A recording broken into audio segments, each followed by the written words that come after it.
The story begins with a young man exhausted and panting in the middle of a bloody battlefield within a harsh dungeon. He screams to his comrades, "Hey, are you guys sure this dungeon isn't too much for us?" A voice shouts back, "Just hold on a little longer. Reinforcements from the association are on their way." But everyone's eyes were filled with despair. At this rate, they would all be dead before help arrived. Suddenly, a figure emerged from the smoke, a glowing book in hand. His deep voice boomed, "All of you fall back." Every eye instantly turned to him, shocked, unsure if he was an enemy or a savior. Then, like a rain of iron, countless radiant spears shot down from the sky, piercing the giant monster before them. A kid with a phone strapped to his forehead muttered in disbelief, "Wait, it's really him." He turned to the person live streaming. "Hey, did you get a clear shot? Did you see the Hunter of Hunters? That's him, the Hunter of Hunters." The legendary man Shin Baek was the one standing before them. Elsewhere, a man watching the battle on his phone frowned in displeasure. "Hunter of Hunters, what nonsense," he grumbled. "That man didn't even show up to his own kid's graduation." He glanced at the cursing kid on the screen, knowing it was undoubtedly his son. A friend, Sion Woo, walked over and asked gently, "Hey, Yuian, why are you sitting all alone?" He forced a smile, trying to act nonchalant. "They're all busy." Other friends handed him a camera, asking for a group picture, and he agreed. He helped everyone as usual, but inside he could only sigh. It was always like this. His father was always busy with work. When he returned home, all he saw was his exhausted and distant mother. She had looked that way for the past 12 years, caring for his older sister who had been in a coma for all that time.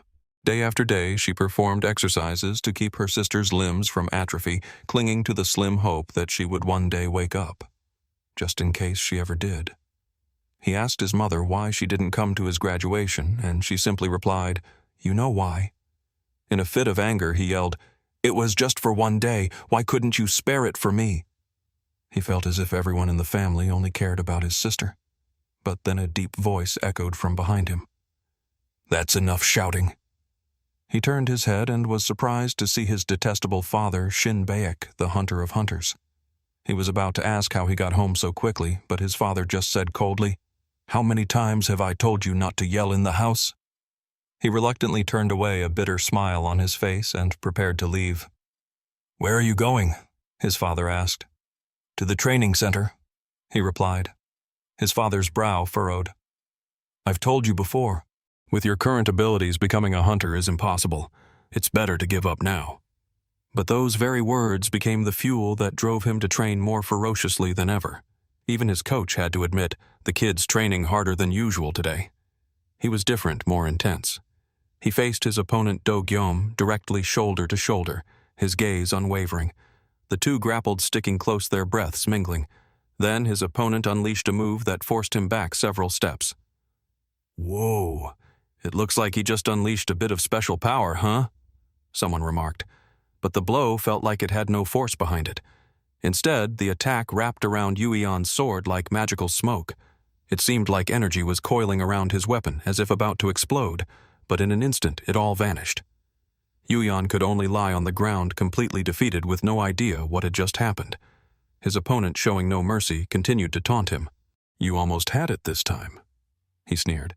"If only your flimsy chains didn't break so easily." He twisted the knife. "Those chains are useless. What good is being weak?" He finished with a cutting remark. "Maybe you'd fight better if you stopped relying on that power." Later at their usual restaurant, the coach Ju Gang suddenly said, "It's on me today. You got beaten to a pulp after all." But Yuian just shook his head and sighed. "It doesn't matter, coach. I'm broke anyway."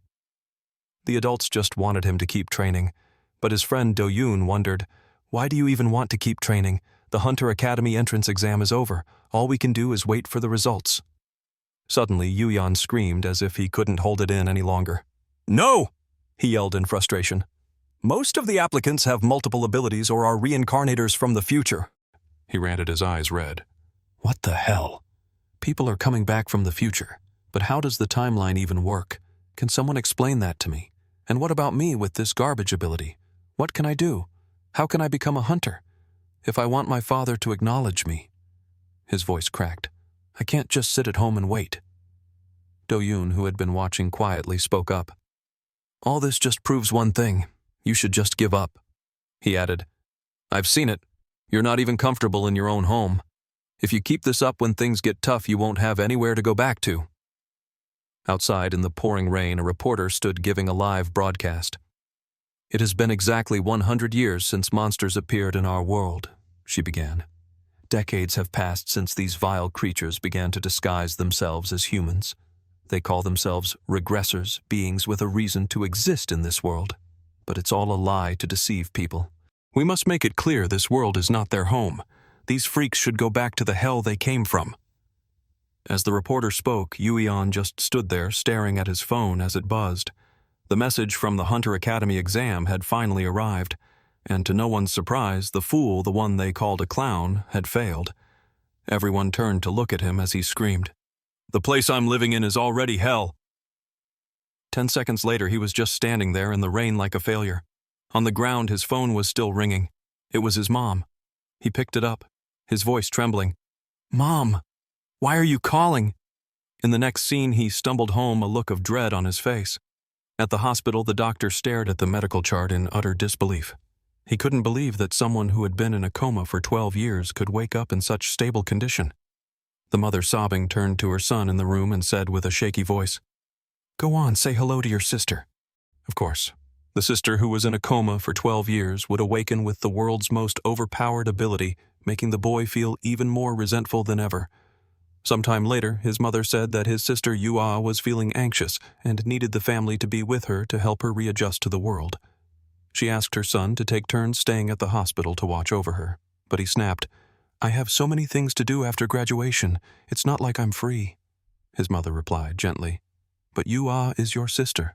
He screamed back, "I don't even remember ever talking to her. What kind of main character is this? We can't even root for him. What a jerk. Take care of your sister," someone in the story might have said. His father stood up, his voice firm. "Watch your mouth." But Yuyan retorted, "You're the one who needs to watch what you say. I don't deserve to be treated like this." His sister sat there, her eyes wide with confusion, and burst into tears. "I don't like this." The mother rushed to comfort her while Yuyan just stood there like an idiot after all the harsh words he'd said. But after that, he started staying at the hospital at least 3 days at a time. Gradually, he realized what his mother truly wanted was for him to grow a little closer to his sister. But from the way she glanced at him out of the corner of her eye, it was clear she didn't want that at all. Not one bit. Outside the hospital, he was standing there again, his tired chains wrapped tightly around him as always.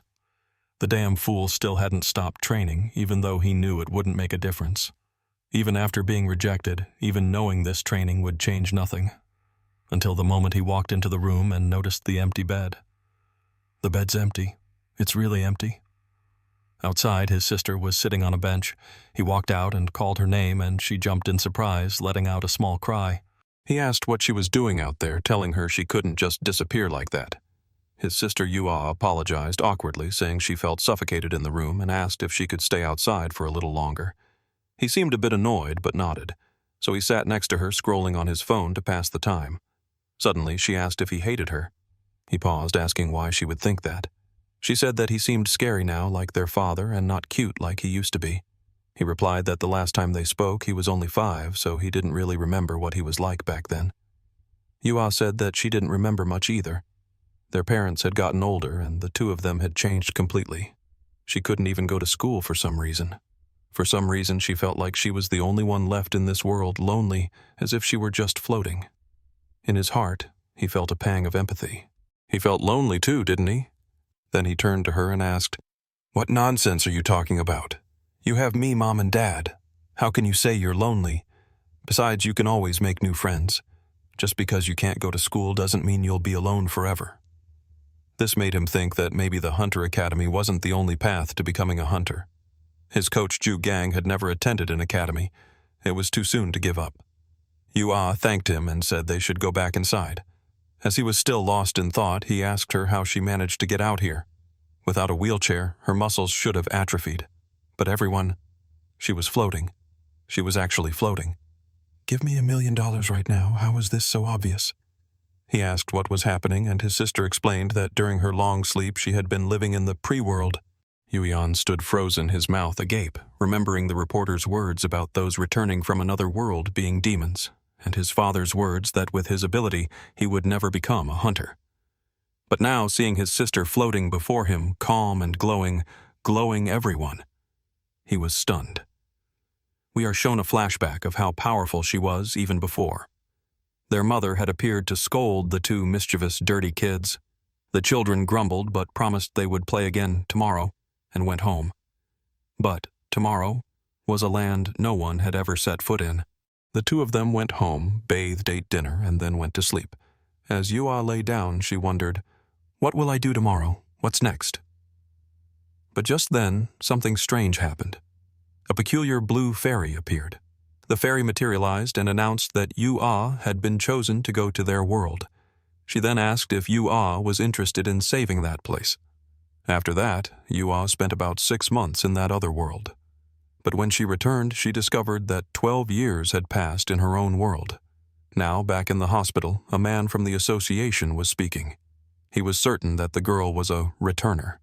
The bracelet on her wrist seemed to be a type of awakened ability, but it didn't work on those who brought power back from another world. The man urged Yua to explain where she had been, but she gently replied that a fairy had been very clear about what she was and was not allowed to do. The fairy had explained what she could and couldn't interfere with, taught her how to use magic provided the minimum knowledge needed to survive there, and even instructed her on how to face the queen who ruled that other world. The man looked confused. He tilted his head, asking her to elaborate on this queen. Yua explained that the queen was a cruel and despotic ruler, but there was a pact: if Yua could defeat her, she would be allowed to return to her world. The man pressed, "So you came back after killing the queen?" The girl cried out in protest. "No, I resolved the conflict through dialogue and I didn't learn any dangerous magic." But he dismissed her words. "That doesn't matter. The power of a returner is always a massive potential risk. Only those with enough power to save an entire world can become a returner." That alone was enough to convince him that the ability this girl possessed surpassed even that of an S-rank hunter. Furthermore, it wasn't uncommon for a returner's power to be completely different from what they had in the other world. Therefore, her family needed to watch her and absolutely prevent her from using any of her powers. No matter what happened, she was not to use them. The Hunters Association would officially contact her tomorrow. Just outside the door, Yuyan had heard everything. He quietly turned and walked away. In his mind, he remembered his hunter exam evaluation. They had said the chains he possessed had strong physical potential. His skills weren't actually bad for a hunter. The only problem was that his ability was completely useless against monsters, because the durability of his chains was worse than that of regular chains from a hardware store. That's why his ability was rated F rank, the lowest possible. "Damn, at first I thought it was something cool like Kurapika's chains," he thought bitterly. "But it turns out I'm fighting with stuff I could buy at a cheap store." Just then his sister appeared. She looked hesitant. "Aren't you surprised? Aren't you surprised at all?" She repeated, her eyes shining with anticipation. "You don't have to be scared. Nothing is that different from the past." But Yuyan just turned away coldly. "Get lost," he said. "I don't want to see your face." The poor girl flinched, whispering that she just wanted to be alone. Poor Yua stood there, her whole body trembling, trying to understand why this was happening. All she got was her brother's scream, "Get lost. I don't want to see you." Hearing that, she could only bow her head, stand up, and quietly walk out of the room. And so he was alone again, standing on a cold street. Suddenly, Yuyan stopped. A question echoed in his mind. "What the hell am I doing? How did I get so pathetic?" In his chaotic thoughts, he noticed a crowd gathering up ahead. In the middle of it was his father, covered in blood and injuries as usual. "My God," he thought, "is he really fighting like this every single day?" Meanwhile, at the hospital, his sister was quietly looking out the window. She remembered the harsh words she had just endured. The boy in front of her was nothing like the one from her memories. And then suddenly, she vanished. She disappeared from sight and flew away. Yua flew a short distance across the city sky, weaving through the fog-draped buildings. She stopped hovering in front of the old playground, a place filled with childhood memories. It was that playground, the one etched into her memory. She thought of her mother, who had so carefully cared for both of them in those warm, happy days. All she wanted was to go back to that time. She began to cry, tears falling as she repeated over and over that she just wanted to go back. Just then, a few figures appeared behind her. She turned, startled. A blond man on the right asked, "What are you doing here? You okay?" She didn't know how to answer. He continued, "This place has been abandoned for a long time. There was a dungeon break here once. It's not a good place for a poor girl to be wandering around." She started backing away, clearly feeling uneasy as the three men moved closer. Just as she was about to say she was fine and knew her way back, a vicious blow came crashing down on her head. "Oh my God." The girl collapsed to the ground, her body limp. Of course the jerk had to gloat. "I got her. She's mine now." "But, hey, the girl is getting up." The man froze. What the hell is happening? How did she stand up after a hit like that? And her expression. She was clearly not happy about being hit in the head. His friends jeered, "You don't even know how to use a bat. You hit her like that and didn't even crack her skull." The one with the bat grumbled, "No way. The bat is all dirty. I'm sure I hit her hard." Meanwhile, Yua was still wondering why he had hit her. The man moved closer, saying, "Let me try again. Maybe it'll work better this time." But just then she raised her hand and said clearly, "If you take one more step, I'll shoot." The three of them stopped. "I can see it now," she thought. "You're all about to be skewered like barbecue." Of course, the three thugs weren't scared. They just thought they needed to play their part as minor villains in this story. Suddenly, Yua remembered the magic book the fairy had given her. It contained a basic spell called bow and arrow. She didn't need to worry too much. When people were hit, they wouldn't die, just be petrified for a short time. Really, they'd just be immobilized for a few minutes. But as soon as she fired the arrow, my God. A blazing red ray tore through the wind and slammed into the ground behind the men. The thug's face instantly twisted in absolute shock. Yua suddenly remembered the warning from the man in the guild. When a returner reappears in this world, their powers change completely. And sure enough, she had created a crater so deep you could clearly see the two men standing behind the first one. The man who was hit collapsed to the ground, leaving behind nothing but a smeared, bloody stain. Yua looked at her own hands, wondering, what just happened? Back to our boy, our protagonist. Amidst the chaotic crowd, everyone held their breath as they watched his father grip the arm of a famous YouTuber. The captured YouTuber was completely powerless, his face a bloody mess, his body nearly mangled. People around them whispered, "Is he really dead?" Even his father didn't notice that Yuyan was standing right there in the crowd. Yuyan stood there silently observing everything. The future Mr. Beast had been caught. His father's cold voice cut through the air. "Why are you here? And where is the girl?" Our protagonist stammered. Can't I even take a walk now?" His father stared at him coldly. "Is this the first time you've seen a dead body?" Yuyan nodded. His father just said quietly, "That's the mortality rate for the hunter industry. Last year, 2 out of every 10 were seriously injured. The ones who survive are usually traumatized but pretend to be hunters. That rule applies to everyone, rookie or veteran." He understood this was the world he lived in, and he wanted to know if his son was truly confident enough to survive in such a hell. But suddenly, panicking at the thought of his father crushing his hopes, Yuyan said, "No." His father placed a hand on his shoulder and sighed. "I knew you couldn't handle it." This is what drove the boy to his breaking point. That cursed family now stood outside the hospital looking in. He had no power. And then he exploded in the middle of a forest as if trying to deny reality, refusing to admit his own weakness. He remembered the times he'd watched his father walk with other hunters full of pride. Maybe they were all dead by now. He no longer knew what he really wanted. Just as he was wondering if becoming a hunter was what he truly desired, he saw his sister floating ahead of him. He approached his heart full of unease and quickly realized she was covered in blood. And it was clear the wounds were caused by their father. He called her down, asking if she was hurt what had happened. Yua seemed to snap back to reality, remembering what those men had said about her powers being dangerous. She started screaming at him not to come closer while he stood there, completely confused. In that moment, she remembered the man she had vaporized with an arrow of energy. He had exploded because of it. "Stay back!" She screamed at her brother, and suddenly a flash of light appeared in the forest. A moment later, Yuyan was thrown against a tree covered in injuries. Amidst the chaos, Yu-Eon was now covered in a purple aura and someone was screaming that a person was destroying the entire area. The girl was crying hysterically while someone else asked if she had lost her mind, and he himself asked, "What's wrong with you? How did it come to this?" She just kept repeating, "I want to stop." But at the same time, she screamed that she didn't want to stop, completely out of control. "Get away from me!" she shrieked as trees were sliced down and slashes of energy tore through the air around them. Now I understand why the reporter said people returning from other worlds were like something from hell, he thought. It's true. The worst part was that Yu-Eon knew if his sister used her powers indiscriminately on the streets, she would be executed. What could he do?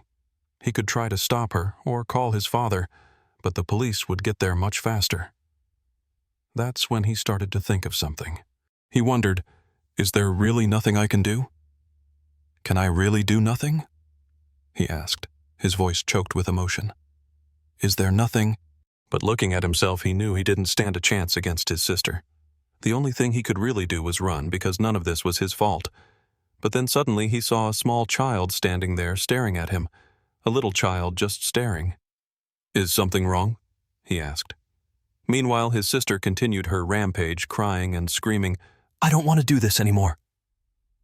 When she opened her eyes again, she saw a boy running toward her, his tired chains in hand, dodging everything in his path.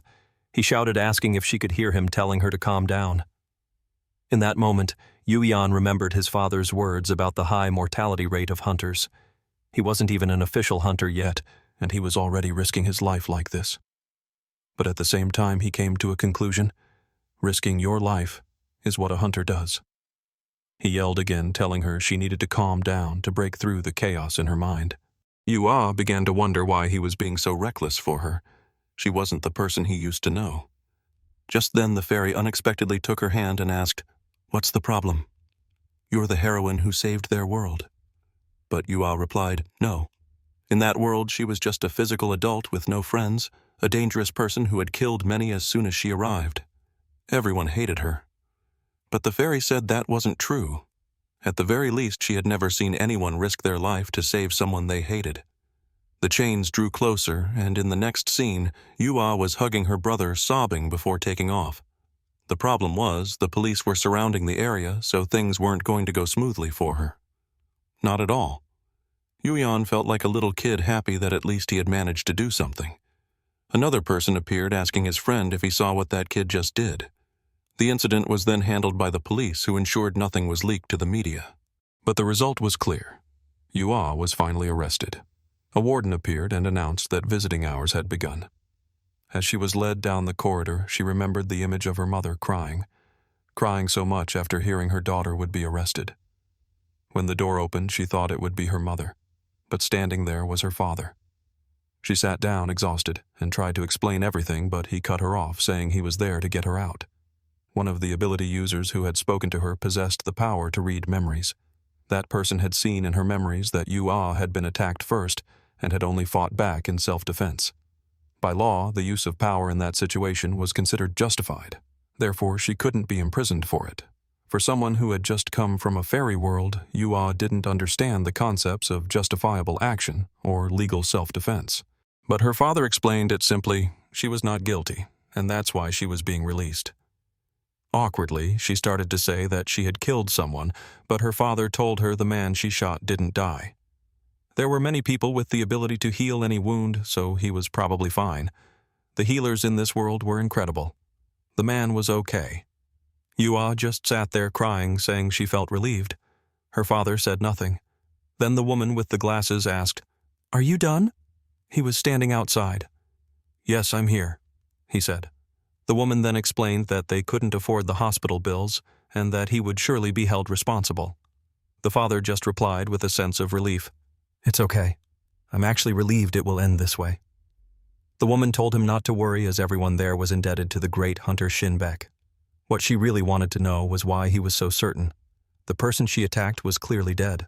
Shinbek just replied that perhaps if she knew the truth, her emotions would stabilize. The woman nodded, saying that sounded reasonable, then handed him a folder.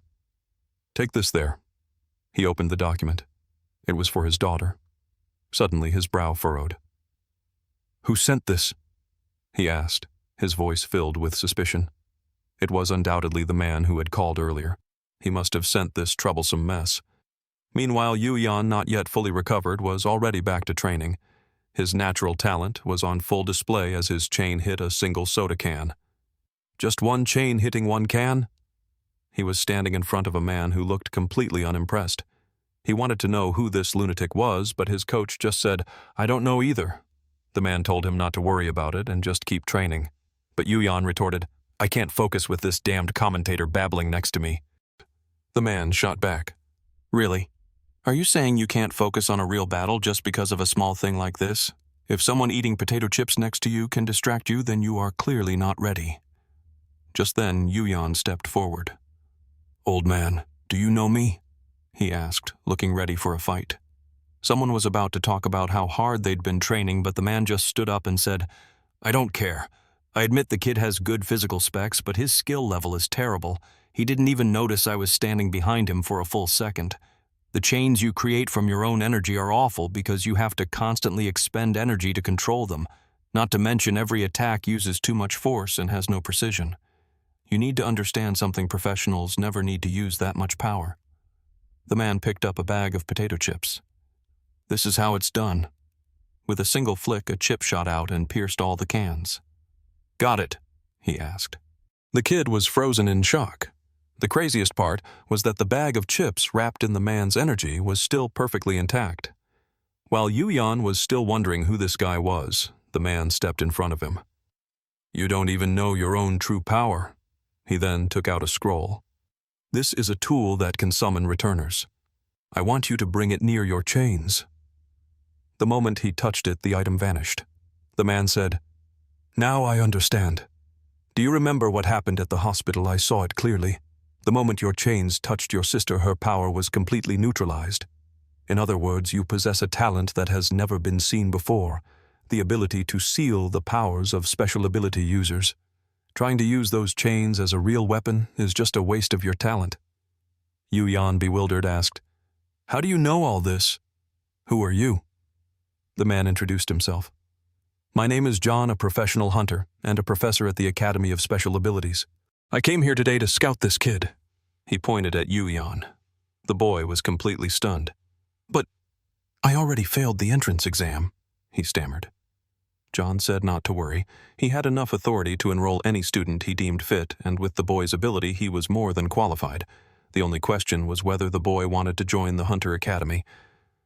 Suddenly, Yu Yan put on the dumbfounded expression of a terrible actor, his mouth agape. What?" he stammered, looking like he was about to cry. It was like he'd just lost 10 charisma points. The man laughed loudly and clapped him on the shoulder. "Welcome to the Hunter Academy." But suddenly something flew straight toward them. Jugang John immediately spun around and caught it in midair. It was a piece of paper, a formal request for an explanation addressed to him. And there he was. Shinbek stepped forward, his face grim, radiating an intimidating aura. He demanded that John explain himself, immediately. What did he think he was doing? But Jugang calmly retorted that Shinbek was the one who needed to answer that question. While the father was losing his temper, Yu Yan stood frozen with no idea what was going on. Now John faced him directly. "The more I look at you, the more I see you're getting old. Your face is full of wrinkles. You should start attending the meetings before people forget what you look like." But the father insisted, shouting at him to stop beating around the bush. "What is that paper?" Jugang shrugged. "Isn't it obvious I just wrote a little recommendation letter for the kids? Yu-Ah is a returner from another world with an S-class ability that is unprecedented." However, the father disagreed, saying it was impossible for both of them. Even though Yu-Ah has the body of an adult, she only lived in that other world for 6 months. In essence, she's still a child not mature enough for the academy. But Jugang argued that she needed to learn how to adapt. "And aren't you the one who always says that, besides, her power is out of control right now? If she doesn't learn how to use it, she's like a ticking time bomb. The only chance is to train with experts at the academy." The father remained firm, saying he alone was enough to train his daughter. He glanced to the side and added, "As for the boy, he has no talent whatsoever." He spoke sternly to his son. "You need to understand something. Determination without power only leads to death. It was our boy's turn again. One second he was sulking, the next he was filled with determination. But Zhu Gang disagreed. He had seen with his own eyes how the boy bravely rushed into danger to save his sister. "He has enough courage to be a hunter," Shinbek coldly replied. "That wasn't courage. It was just blind recklessness." He turned and asked his son directly, "Did you know what your sister's ability was at that time? Did you really think you could stop that power?" Yuion, his body covered in wounds, tried to explain that he was just afraid his sister would get hurt. But his father cut him off, shouting, "That's the problem. You didn't think about the consequences. The only reason you're alive is because you got lucky. Your ability happened to activate at the right time. But are you planning to live your whole life as a hunter relying on luck? Zhu Gang meant well by writing you that recommendation, but that letter won't grant you any special privileges. You'll just enter the academy and get crushed by the fierce competition there." My God, what a terrible father. Not only did he not encourage his son, but he also shattered his confidence. While the two men were still arguing heatedly, Yuyan spoke up. "Why are you always like this, Dad? Why can't you just once say that I did a good job, I risked my life to save my sister? Shouldn't that be worthy of praise?" He was nearly overwhelmed by emotion when suddenly someone took his hand. It was Zhu Gang John. He gently praised the boy. For the first time, a teacher had acknowledged him. It meant he had taken another step toward his dream. The boy blushed, stammering, "No, it's not really like that." But John just smiled and told him not to overthink it. All he needed to do was follow the path he believed in. Looking down at the chain in his hand, he said he trusted the actions the boy had shown, and he told the father directly to ignore those who didn't recognize his son's worth, especially those who knew nothing about him. "I thought this guy worked for his dad like some kind of spy, but it turns out they don't even like each other." Then the father said he now understood why the boy was so obsessed with becoming a hunter. This fool must have planted that stupid illusion in his head. The father's aura made the other man break out in a cold sweat. He started sweating so much that even the boy was startled. Yuion slapped himself silently, thanking his teacher for helping him come to his senses. He then said, "At first, I just wanted to be like my dad. I wanted to be acknowledged to prove I could win. I was only thinking about such pathetic things. But since that day at the hospital, everything has changed. And now, if I'm ready, I will become a hunter, even if it means confronting my own father." At that, Shinbak turned and said he understood that words alone weren't enough for him to truly grasp anything. The man placed a hand on his son's shoulder, leaned in and whispered in his ear, "Go ahead and try." The boy flinched again, startled by those words. His father said it wouldn't be long before he realized he wasn't born to walk this path.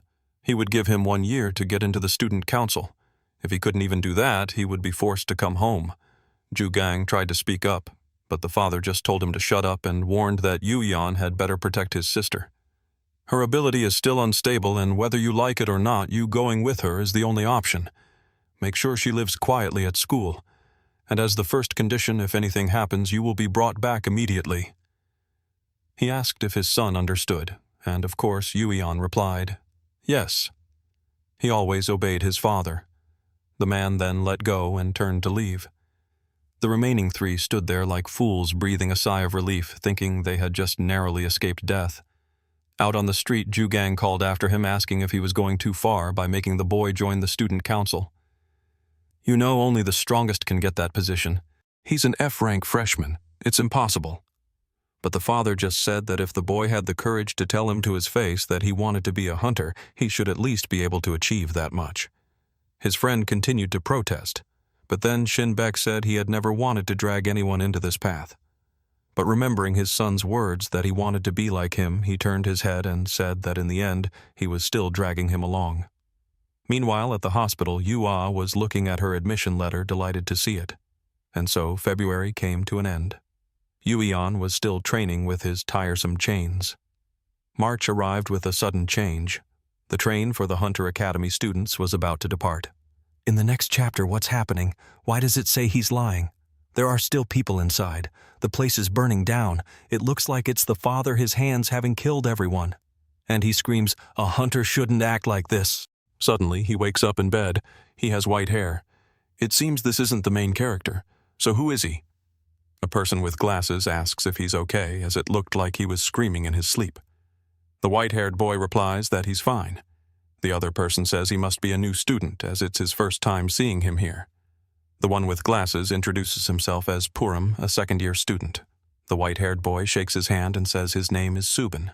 Nice to meet him. The scene shifts to the train. The two siblings are looking at a supply box, wondering why they were given so many things. Are we about to have a forest survival arc like in Hunter x Hunter? I'd like that. Oh, it turns out it's his suitcase. It looks like he stole a lot of his dad's stuff. Suddenly, the sister stands up and says she's going for a walk. Her brother tells her she shouldn't go alone, but she says she'll call if anything happens. She says her room is 105 and says goodbye. He realizes he's practically raising a child. He looks out the window thinking that the most important thing now is to figure out what to do next.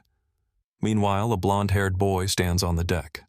He says his new life at this school will be full of new encounters and that he needs to befriend strong people to have an easier life. But that's just the thinking of a newcomer. And that's why Purim is acting so strange. He doesn't seem right in the head. The two people next to him are also trying to guess what this crazy guy is saying. Then the blonde guy Woojin goes back to normal and says that getting to know other students is good, but next time it would be easier if he brought along a pretty girl of the same age. Purim apologizes for the crazy guy saying Woojin is the type who's obsessed with girls. Can't blame the kid. And there he is, annoyed, saying he's looked around and can't find anyone. But then look who shows up. A girl is feeding birds. She's a little sad because the birds won't eat the cookies she brought. Just then, she drops the bag of cookies. And in that moment, Woojin appears, picks it up, and gives it back to her. She thanks him sweetly, but this guy's mind really isn't normal. Immediately, he says, "You couldn't attract any birds, but you attracted someone else." The girl is a bit confused, while her friend wonders if they should let this crazy guy continue. Purim replies that since she didn't run away, this is a revolution. Many people here have participated in this before, but the price of admission is incredibly high. Subin says it makes sense, since anyone who graduates from here never has to worry about finding a job. But remembering the hunter who burned everything he says, not everyone deserves that title. Purim glances over, curious to see where Woojin is going with the girl. It seems they're heading to her room. Purim says it's better to follow because that guy is not normal at all. And so they start following. The next scene cuts straight to inside the room where things are about to be cleared up. This is the room she took the guy to, and the atmosphere becomes tense. She had brought him here to report him. She says the boy should forget about it because the guy had been following her and touched her again. He kept asking if she had a boyfriend and acted shy, even though his eyes were glued to her. He even touched her again, which startled her. The next second, from outside, the friends can see the fool being kicked out of the room pathetically. He was about to turn and say to our boy that they could talk for a minute, but someone rushed forward to hit him, and his friend with glasses immediately ran to help. Meanwhile, Subin just sat there looking bewildered as if he didn't understand what was happening. It seems in the next scene our boy explained that she really had been asleep for 12 years. After hearing that the others quickly apologized for misunderstanding, the boy said it was okay and also sincerely apologized for hitting someone so suddenly. Then his friend with glasses said that maybe he and Subin were the same age. He cheerfully greeted our boy, creating a more friendly atmosphere. But with his handsome, cold appearance, he didn't seem to care much and didn't bother to reply. A little later, when they all went for a walk during a break, the atmosphere seemed to have calmed down a bit. Someone asked him if he was in the hunter department, and he nodded. The other person was curious to know if he admired or was a fan of any hunter, but he just said he wasn't, though he was influenced a bit since his father was a hunter. Just then his friend remembered his name was Yuyan and asked if he knew someone named Shin Beck. And of course he nodded, just as we expected. Subin's eyes widened in surprise. Upon hearing that name, she immediately remembered that bastard. When Yuyan calmly replied, "Yeah, that's my father," the whole group was stunned. The other guy was petrified, speechless. The others were shocked, not expecting he was serious. They even said they were fans of his father. But Subin remembered very well. She couldn't forget the man named Shin Beck, and now she could only sit there silently, not knowing how to process everything in front of her because before her was the son of that man. Purim said that his father was his role model when he was young. As a boy dreaming of becoming a hunter, Purim always saw him as a great inspiration. The boy asked, "So you don't want to be a hunter anymore?" And he started to explain. Purim replied that he was now in the magic engineering department because he didn't have the aptitude for being a hunter. Actually, it's because I was only ranked E. Hearing that, the boy silently thought, he's E rank while I'm only F rank. And right at that moment, Yua made a blunt remark as if reading their minds. All three of them were startled by her words. The boy was a bit embarrassed, not knowing how to react to everyone's stares. Purim wondered how an F-rank person got accepted into the hunter department. Woojin quickly interjected before he could answer, saying they both got in through recommendation letters. He scratched his head as if blaming himself for making things complicated. But we're definitely going to hate this guy at some point, right? Then the boy turned to Purim, called his name, and said encouragingly that if Purim trained hard, maybe he could also become a hunter like him, or at least he could take the hunter department exam and start over. Of course, Subin was sitting there thinking, this kid is just riding on his famous father's coattails. The journey continued this time with Purim and the rest of the group. Here, Yuyan was teaching his sister how to play games on a Nintendo Switch, looking quite happy. Meanwhile, Woojin was busy flirting and trying his pickup lines on the girls in the group. Our boy, Yuyan, just paced back and forth, lost in thought. That's when he saw Woojin standing quietly at the edge of the ship. He walked over and asked if he was seasick. Woojin replied, "Yeah, I'm feeling a little uncomfortable." Yuyan stood next to him in silence for a moment before Woojin suddenly asked, "Why do you want to become a hunter?" Yuyan was about to say something about his father, but Woojin cut him off. "I'm not asking about your family. I want to know what your conviction is, your ideology." Suddenly, he switched into coach mode as if trying to change the kid's mindset.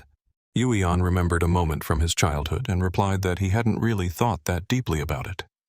Subin then said that when you watch the news, you see many people become hunters for the wrong reasons, just for easy money or fame. Our boy agreed that there were people like that, but Subin continued saying those people don't understand that being a hunter isn't just about benefits. It comes with responsibility, and that's why he hated hunters. Yuyan, confused, asked, "Then why do you want to become one?" He replied, "Because I want to be someone who can save everyone, and that's why I want to advise you not to come to the academy." Yuyan was silent for a moment, then asked, "What are you talking about?" Subin said it was ridiculous for him to tell Purim he could become a hunter despite being only E rank. Once an ability awakens, the rank is set and it never changes. Moreover, getting into this academy is extremely expensive if you don't have connections, or like me, a rich dad to pay for everything. But no one knew that the boy's father didn't support him at all. So Yuyan retorted, telling him to be careful with his words because he was there due to awakening his power after years of training. But Subin replied that power has nothing to do with training or hard work. If you awakened a power you never had before, it's just because you didn't know you had it. It was simply luck that you used it at the right time. Being accepted into the academy with a recommendation letter despite being F rank and even me, Subin, being here, it's all because of luck. If someone who wants to become a hunter doesn't realize that simple fact, it just shows their immaturity. In terms of mindset, you're no different from your little sister. It was clear our boy was about to punch him square in the face. It looked like the punch would land, but somehow the other guy was still standing completely unharmed. Worse, his sister turned to see her brother sprawled on the floor. She asked what happened.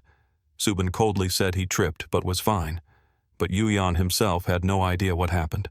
The moment his fist was about to connect, its trajectory changed and he fell.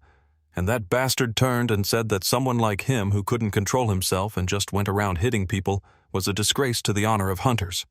He turned to walk away, saying that if he had any sense he would have given up from the start. But just then, something held him back. It was the boy's chains appearing again. His sister was startled once more, and now it was Subin who was pulled to the floor. And then our protagonist said that it might be true he ended up here purely by luck, but there was absolutely no way he would give it all up willingly. Subin stood there, smiling faintly, and said he could stay here as long as he wanted. But with his current rank, he had no chance of survival. The kid just replied with a cold, "I'd like to see you try." At midnight, they met to settle things once and for all. Calling someone out in the middle of the night, is the kid planning a romantic duel? A moment later, it started to pour rain. In the downpour, Yua remembered the fairy. The fairy had once said she didn't want to disappear. Suddenly, she sat up and realized she was alone in her room. She looked around, confirming it. She got up and called for Yuyan, but he wasn't there. So she wandered into the hallway, confused and worried, wondering where he had gone. Suddenly from behind, she was startled to see Wu Jin. He was standing right behind her, asking what she was doing there at this hour. She replied with the same question, "What about you?" He said he was just throwing some things away in a nearby room and casually invited her to come along. She immediately lit up and agreed without hesitation, completely forgetting about her brother. When they arrived, a small group was already there, laughing and talking. Among them was Wu Jin's first love. As soon as Wu Jin saw her face, he began to falter mentally. He looked flustered, not knowing where to look. Then he suddenly turned to his friend and said he was leaving. When asked why, he said, "Why didn't you tell me she would be here?" Meanwhile, his sister, smiling brightly, had already entered. She said the room was full of food and looked so cheerful. The orange-haired girl snapped, "Wu Jin, don't just stand there like a statue. Come sit down." Her voice was clearly annoyed. Wu Jin sighed, all right," and reluctantly sat down, not looking happy at all. Another girl asked, "Who's the newcomer?" And he vaguely replied that she was a friend of a friend. When Yua greeted the other girl, she was clearly not pleased. The atmosphere was strangely tense. "Why is this ship so full of drama?" Purim found it strange and asked why Yua was there and also asked about her brother. She replied that she didn't know. When she woke up, he was gone from the room. And of course, Purim also noticed that Subin was gone. The two of them had seemed a bit off earlier. Maybe something was really going on between them. At that same moment, the two of them were facing each other in the heavy rain, their eyes meeting amidst the cold pouring water. The kid looked at his opponent and asked, "Why are you wearing a raincoat?" Subin replied dryly, "Obviously because it's raining." "But how are you going to fight with an umbrella in your hand?" He smirked. "Keeping myself dry is the best way to maintain my power." They stared at each other, both thinking the other must be crazy. Just then, they both began to activate their powers. The pressure from both sides began to build. Subin spoke, his eyes glowing. "My ability is the spirit of water. With the rain and the sea around us, my power is amplified in a place like this." If he lost control, our boy could lose his life. But Subin just tossed the umbrella aside and asked, "Weren't you the one who wanted to start this?" At the same time, he replied, "Fine." The water spirit lunged toward him. He fired a blast of energy that surprised the other, but he dodged it, which surprised him in turn. Immediately, he activated his chains and launched them. They shot straight toward him. "Impressive," he said. Of course, the chains were easily destroyed in an instant. At this point, Subin thought, not bad. It's just strange that these chains are weaker than real ones. Someone was stunned. The bastard had two spirits. Another person said, "I just want to say with what he's using, he can't do anything. The defense is so weak it can't be used for offense or defense." And our boy was still flipping and dodging. That was all he could do. Once again, he pulled his chains and launched another attack, but this time it shattered upon impact with a wall. The bastard even taunted, "Is that the only useless tactic you have? You should have realized you haven't moved a single step from the start. It's time you understood why you don't belong here." But the kid replied, "It's because I haven't moved a single step that you didn't notice."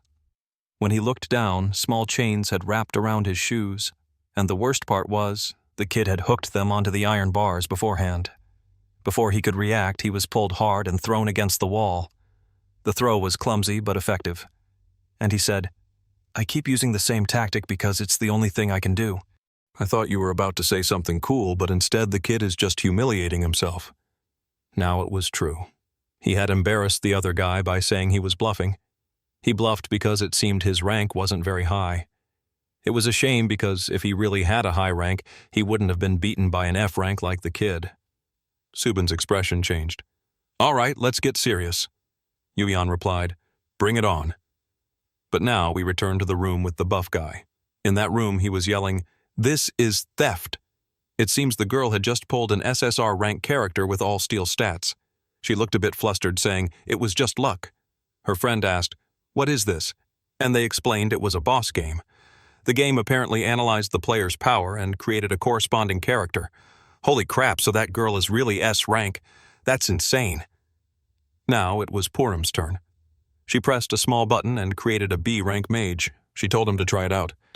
"I don't really like this game's concept. Games are supposed to be cool, but this is a real-life letdown."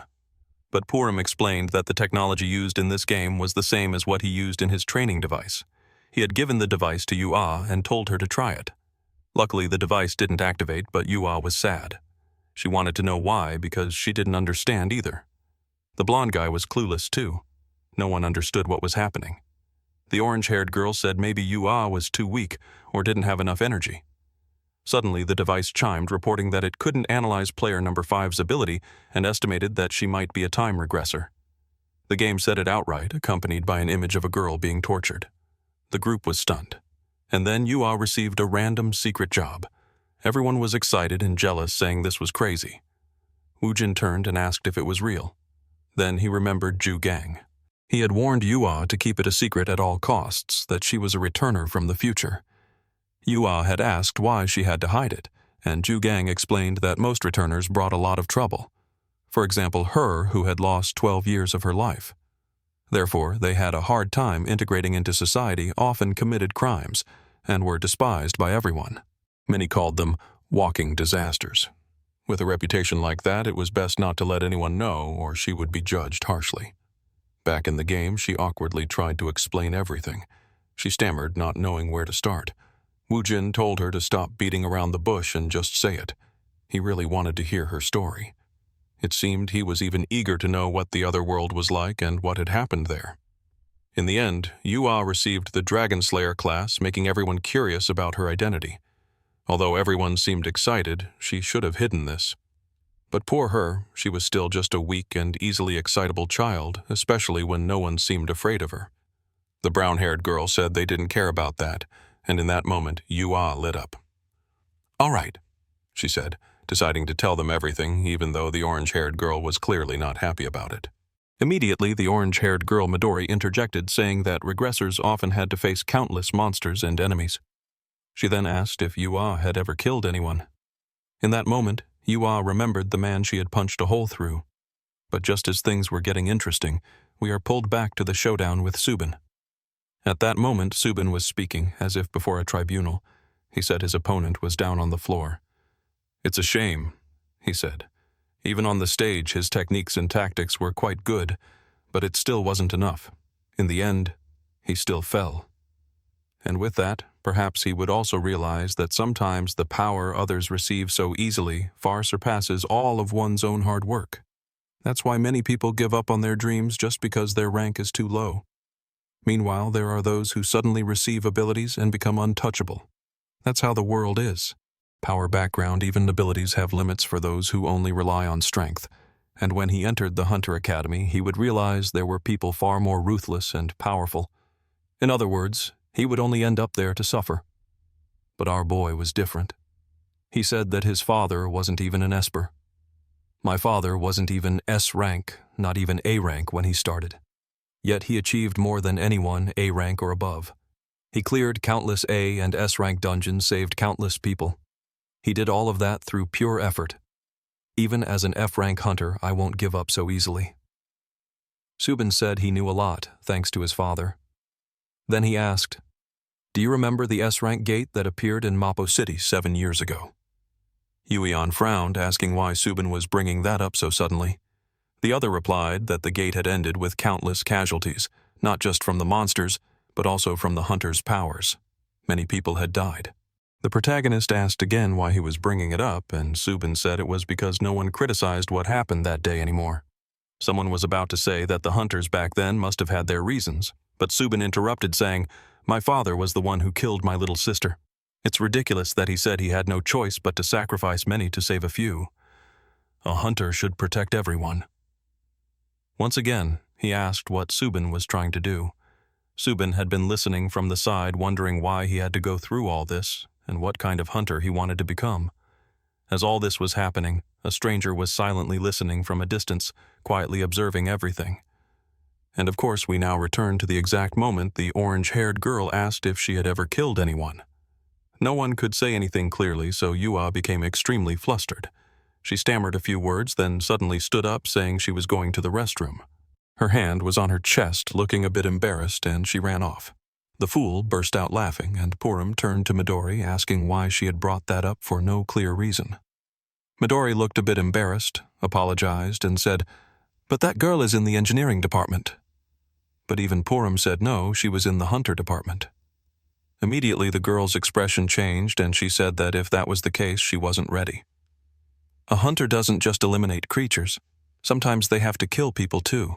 Taking a life is part of the job, and with her current mindset, she doesn't belong here. So Yua left that spot and walked to another corner of the ship.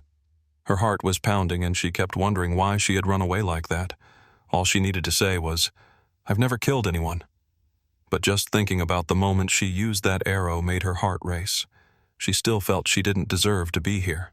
Once again, the image of the fairy appeared in her mind, and she wondered if she could really make new friends. Just then, someone appeared beside her.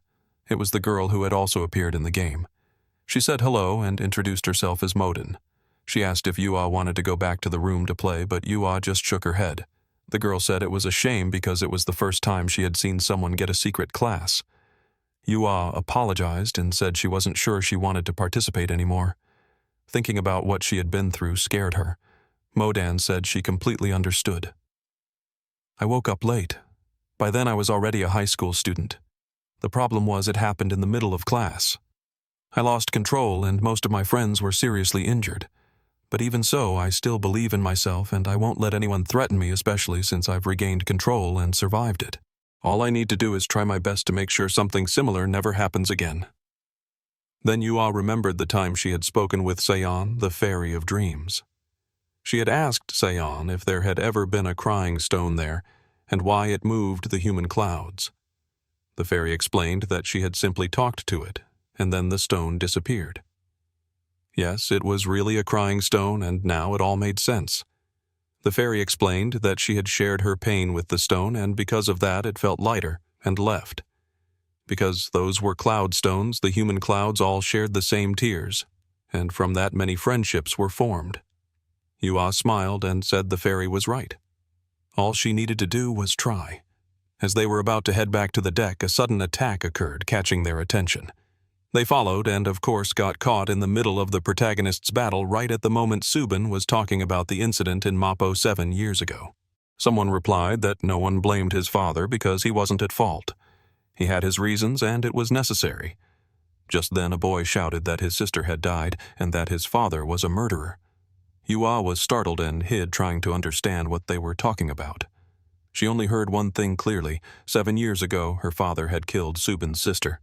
And that boy had asked why Yuyan wanted to become a hunter. The protagonist replied that he knew Subin wanted to be a hunter who saves everyone. But as for him, he had never thought about what kind of hunter he wanted to be. And he knew that many people on this ship thought the same way. But whether you have a goal or not, if you are serious and do your best, that's what matters most. But that only made Subin angrier. He said they were completely different. He lunged again, but our protagonist dodged, grabbed his stomach, and threw him to the ground. This guy in a suit was clearly not right in the head. Suddenly, from out of nowhere, he started screaming. A laser beam shot out from him, tearing through the clouds in the sky. Then one of the spirits suddenly got close to the boy's face as if it wanted to swallow his soul. It knocked him to the ground, but in his daze he noticed something strange. The spirits were starting to disappear, bit by bit, fading into nothingness.